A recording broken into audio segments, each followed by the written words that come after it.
Between the two nations soured last year after Macron questioned Algeria's existence as a nation before the French occupation.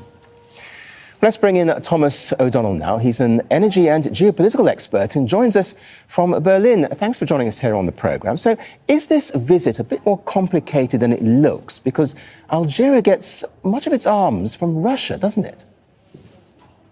Indeed. Well, thank you for having me tonight, Cary. Yes. So there's different aspects. There's the energy aspect. Europe needs energy, and Algeria is the third biggest producer of natural gas for Europe. That's one thing that we could talk about.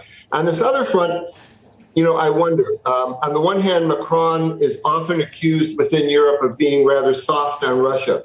He's the guy who's said that even after the war began, we have to leave the channels open.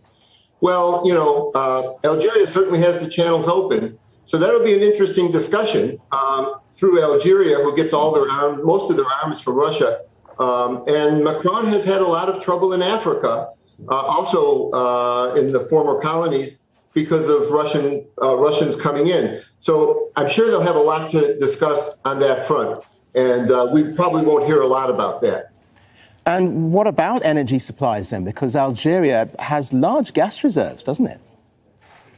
Yes, it has a lot of gas. And I know the custom is to blame Algeria, and certainly Algeria has its problems. Now, Algeria has considerably increased its production over the last year. They've been ramping it up. They're up to about 100 billion cubic meters a year. They have big domestic consumption, however. Half of that goes domestically, but the rest comes to Europe.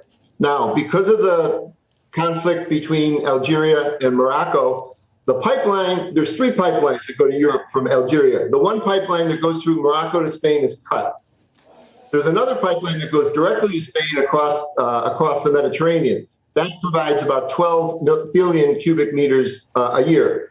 Then there's another one that goes to Italy, and Draghi in Italy has been quite successful, doubling the gas that comes through that in his negotiations. And there's also two LNG terminals they have that are at 40%. But here's the thing. They can send all the gas they want to Spain. That would be the logical thing to do. More gas to Spain, pipeline or LNG, but it can't get out of Spain. Why can't it get out of Spain? They have LNG terminals they can't even use fully because they can't get a pipeline across the Pyrenees mountains. So the ball in that regard, I would say, is in Macron's court. For years, Europeans have wanted a pipeline out of Spain to bring Algerian gas and LNG from the Iberian Peninsula into Europe. It looks like it's not happening. There's talks, and still there's difficulties. So we've got issues about arms, issues about energy. Is this also about trying to mend ties, really, due to unfortunate comments that Macron is alleged to have said? Yes. Well, I've been following, I think it was almost 20 years ago when I first went to Algeria, and this has been happening repeatedly with one presidency after another, either unintentional comments, insensitive comments, when on the French side, they're supposed to be opening up and showing how they're going to do some self-criticism, and then they say something. So here we go again. Now, Macron is partially constrained, you could put it this way, constrained by French politics. The right wing is quite strong in France. He had, quite a challenge from Le Pen.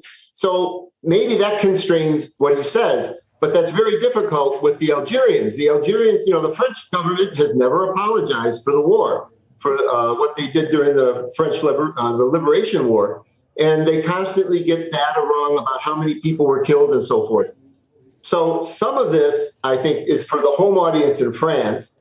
Some of it is people have talked historically about certain French arrogance, perhaps, and there's that kind of thing. So he's got to finesse this. On the Algerian side, I'm sure there'll be excuses if they need to say, I don't want to cooperate with Macron. There'll be something Macron has said, that kind of thing. OK, we'll leave it there. Thomas O'Donnell, we appreciate your time. Thank you. Thank you for having me. Pakistan's former Prime Minister Imran Khan has been granted bail by an anti-terrorism court in Islamabad. The case relates